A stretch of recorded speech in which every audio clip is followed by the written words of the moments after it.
Przyznam się wam szczerze, że nie lubię roguelike'ów. Jeden z niewielu, który mi się podobał, był na PSVR i nazywał się The Persistence. W sumie wystrzegam się takich gier, bo trochę mnie irytują, ale Returnal zmienił moje zdanie, jest to najlepszy roguelike w jaki grałem, a przy okazji to wyjątkowo dobra i wściekle trudna produkcja, przy której miałem chęć przegryźć własne tętnice. Returnal ma bardzo szczątkową fabułę. Wcielamy się w astronautkę Selenę, która rozbija się na planecie Atropos. Odbiera tajemniczy sygnał z białego cienia, do którego postanawia się dostać. Szybko okazuje się, że planeta jest zamieszkała przez agresywne istoty, na domiar złego znajduje szczątki samej siebie, co tylko prowadzi do kolejnych pytań. I w zasadzie to wszystko. Pozostałe części historii dowiemy się z bardzo skąpej warstwy fabularnej i nielicznych przerywników filmowych, choć przez cały czas trwania historii wiele o przedstawionym świecie w zasadzie musimy interpretować sami. Czasami jedynie wspomagani dziennikami Seleny, która rzuci parę słów na temat jakiejś lokacji, ale zbyt dużo tego nie ma. Najważniejszym elementem Returnala są cykle. Gdy bohaterka ginie, cały cykl rozpoczyna się od nowa, od lądowania rakiety i ruszamy ponownie uzbrojeni w pistolet na komary. Wszystkie niemal przedmioty i doświadczenie się zeruje i dodatkowo zmienia się układ lokacji. Warto pamiętać, że tutaj nie ma przebacz. Czasami 1,5-godzinny run możemy skiepścić i stracić wszystko przez naszą brawurę lub i głupotę, ale wbrew pozorom nie jest to irytujące. Z każdym kolejnym cyklem wiemy, że jesteśmy lepsi i przechodzimy coraz dalej. Doskonale tutaj widać, jak progres w znajomości mechanik procentuje naszym coraz wyższym skillem. Ważną informacją jest to, że podczas trwania cyklu nie możemy wyłączyć konsoli, tylko ją uśpić. Wyłączenie spowoduje zrestartowanie całego cyklu od nowa. Returnal jest dość złożony, jeśli chodzi o mechanikę. Gra jest świetnie przemyślana pod kątem rozgrywki, choć mam pewne tutaj niewielkie zastrzeżenia, o czym opowiem za chwilę. Z początku ciężko to wszystko ogarnąć, ale spokojnie. Kilka cykli i będziecie czuli się w Returnalu jak mucha w wodzie. Tak, był to zamierzony lapsus językowy.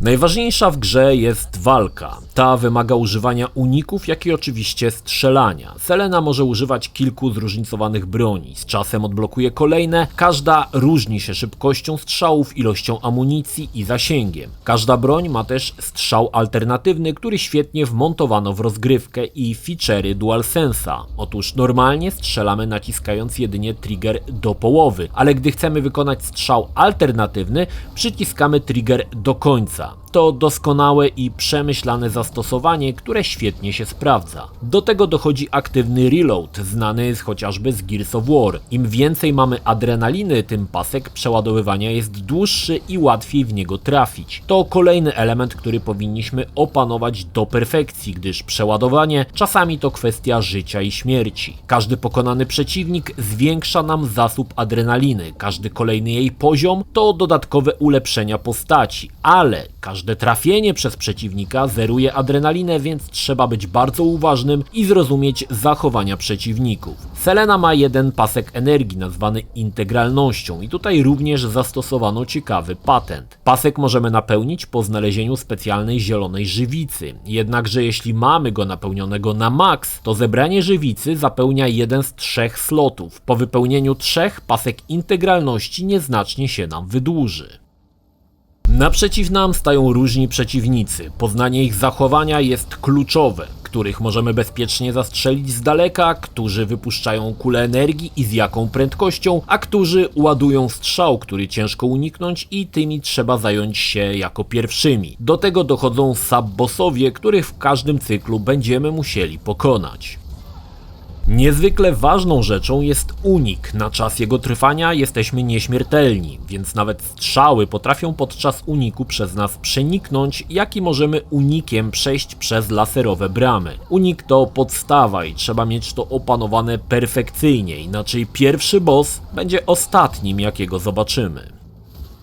Walutę w grze pełni złoty obolit, który wypada z przeciwników i po chwili znika. Możemy go przeznaczyć na artefakty, o których za chwilę, lub materiały zużywalne. Tych jest sporo, może to być fiolka z energią, jakiś czasowy bonus typu ataki wręcz napełniają integralność i tak dalej. Z używalnych elementów z początku możemy mieć jeden, potem odblokują się kolejne sloty, dlatego nie można ich mieć nieskończenie wiele. Poprzedni jest podmieniany na ten, który chcemy aktualnie zabrać. Stałym dopalaczem postaci są artefakty, które dodają różnorakie boosty do statystyk. Artefakty się nie zużywają i pozostają z nami przez cały jednorazowy cykl. Tutaj może to być zwiększenie siły ataków wręcz, większa moc broni palnej lub coś zupełnie innego.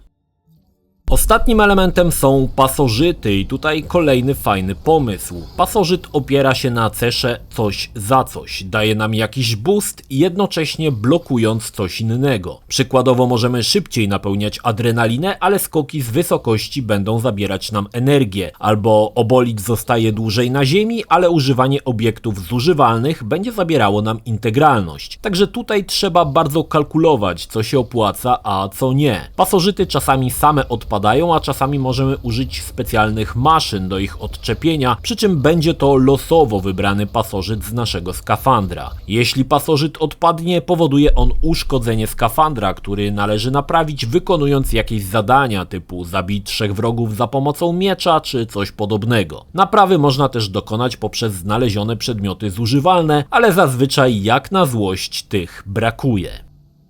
No i na koniec pozostaje eter, który jest jedynym obiektem zbieralnym, który przechodzi na kolejne cykle. Eter jest bardzo istotny, może posłużyć nam do sklonowania postaci z danego cyklu i odpalenia czegoś w rodzaju jednorazowego checkpointu, ale kosztuje to krociej, trzeba kilku cykli, aby uzbierać odpowiednią ilość eteru. Inną ważną cechą jest oczyszczanie obiektów skażonych. Te możemy znaleźć od czasu do czasu. Mogą to być skrzynie, które mogą, ale nie muszą zabrać nam integralność po otworzeniu, lub może to być skażona żywica, która będzie odbierała nam energię. Eter potrafi usunąć negatywne skutki, ale też kosztuje to krocie, więc uważne zarządzanie surowcem jest kluczowe. Po każdym nieudanym ranie przy statku mamy specjalną maszynę, która za eter stworzy nam jakiś nowy, unikalny przedmiot. Ale każdy kolejny kosztuje coraz więcej i więcej.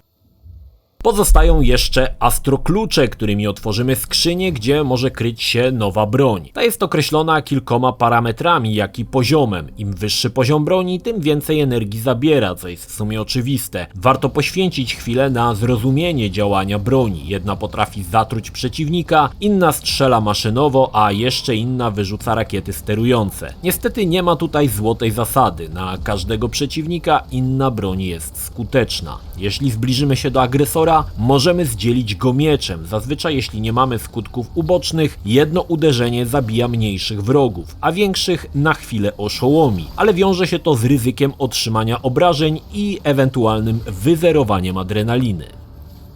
Okej, dużo tego, ale to i tak nie wszystko. Są jeszcze glify, które pozwolą odczytać ukryte informacje prastarej cywilizacji, specjalne kostki, które odblokują nowe przedmioty. Świetną cechą Returnala jest to, że gra opiera się na ciągłej kalkulacji, co się opłaci. Czy wejść za drzwi, za którymi może być broń, ale i boss, który może nam zabrać sporo integralności, czy bardziej przyda nam się taki pasożyt, czy inny. Każdy kolejny cykl jest różny i do każdego trzeba podchodzić zupełnie na świeżo. Każdy, nazwijmy to, z chapterów gry kończy się walką z bossem. Te są wściekle trudne i trzeba nauczyć się patternu ich zachowań, na co zbyt wiele czasu nie mamy, gdyż kilka strzałów i Selena pada jak mucha. Całe szczęście tutaj mamy lekkie ułatwienie i podczas walki z bossami czasami mamy możliwość jednorazowego odrodzenia się po porażce. Niemniej, jeśli polegniesz, tracisz wszystko oprócz eteru i zaczynasz cykl od nowa goły i wesoły. Jeśli jednak uda ci się ubić bossa, dostaniesz przedmiot, który przechodzi na kolejne cykle. Zazwyczaj są to przedmioty otwierające niedostępne wcześniej obszary, jak karmazynowy klucz dający dostęp od razu do pustkowi, wyciągarkę czy możliwość wejścia pod wodę. No i tutaj ponownie parę słów o morderczym poziomie trudności i w mojej opinii trochę drakońskim systemie tracenia zupełnie wszystkiego. Dość szybko dochodzimy do wniosku, że Selena pamięta poprzednie cykle i o ile stracić wszystkie przedmioty może, to dlaczego zeruje jej się biegłość w używaniu broni? Co ona ma? amnezję wybiórczą, pół biedy, że nawet biegnąc skrótami i rozpoczynając kolejny chapter dostaniemy biegłość broni na poziomie, który umożliwi nam przejście kolejnego, ale i tak zanim tam dojdziemy trzeba się pomęczyć na tych podstawowych poziomach, a mroczna dżungla wypali wam się w mózgu jak numer PIN-u do bankomatu. Twórcy później trochę się zlitowali i dodali specjalne teleporty, które pozwalają ominąć spore części rozgrywki i walki z bossami, których już pokonaliśmy. Jednakże parcie naprzód przez teleporty nie ma sensu, bo zazwyczaj kończymy na chapterze, gdzie są mocniejsi wrogowie, a my mamy pistolet na komary. Choć gdy mamy już wyciągarkę, sporo rzeczy uda nam się znaleźć po drodze, aby sobie jakoś tam poradzić.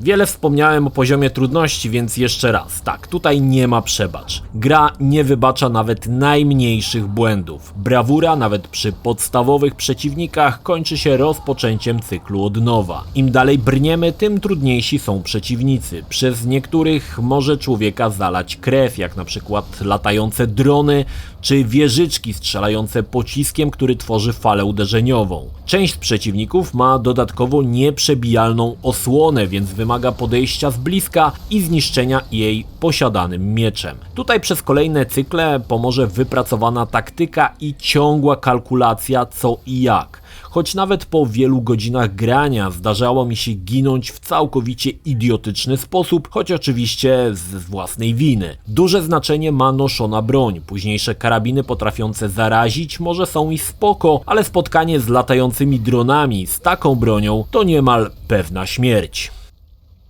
Choć wszystko w grze jest w zasadzie przeciw graczowi i wydaje się być mega irytujące, gra nie pozwala odejść od telewizora i występuje syndrom jeszcze jednego cyklu. Nawet po 1,5 godzinnym cyklu, gdy ginąłem jak ostatni laps przez jakąś niewielką głupotę, odpalałem ponownie i parłem do przodu. Jest w tym jakaś magia. Nawet nie odczuwałem irytacji, tylko pragnienie bycia lepszym. I to jest właśnie w Returnal niesamowite. Jeśli chodzi o oprawę, jest tak sobie. Mam wrażenie, że gra mogłaby śmigać na PlayStation 4, choć pewnie nie w 4K i 60 ramkach na sekundę. Na pewno nie wygląda to jak gra z next genów. Nie jest brzydko, jest po prostu tak bez szału, ale może to dzięki temu gra jest szalenie responsywna, szybka i płynna, co przy poziomie trudności i tempie akcji jest w zasadzie nieodzowne. Gra jest w pełni spolszczona, ale dialogów, a w zasadzie monologów jest tyle co kot napłakał, więc raczej głosu Seleny zbyt często nie usłyszymy. Niemniej fajnie, że wszystko jest w naszym rodzimym języku, bo jak sami widzicie informacji do przyswojenia jest sporo i na pewno to ułatwi zrozumienie niejednemu graczowi. Czy Returnal to gra dobra? Tak, to gra, można powiedzieć, wybitna, ale nie dla wszystkich. To specyficzny tytuł. Osoby szukające fajnej, sympatycznej gry z piękną next-genową grafiką, która pieści oczy, raczej nie znajdą tutaj nic dla siebie. To gra dla rzemieślników, powoli podnoszących swoje umiejętności i walczących z własnymi słabościami. To gra dla osób cierpliwych, które nawet po długim, nieudanym cyklu nie odkładają pada, tylko próbują kolejny raz. Jak dla mnie to fantastyczny tytuł, o którym nigdy bym nie pomyślał, że kiedykolwiek mi się spodoba. I proszę, grałem jak zahipnotyzowany, a każdy nieudany cykl był tylko powodem, aby grać ponownie i być jeszcze lepszym. I taki właśnie jest Returnal. Jak sam tytuł wskazuje, nie przestaniesz. Będziesz wracał ciągle i ciągle, aby poznać tajemnice planety Atropos i dziwnego domu. A czy poznasz ją z Seleną z cyklu 156 czy z cyklu 1893, to już zupełnie inna historia. Polecam.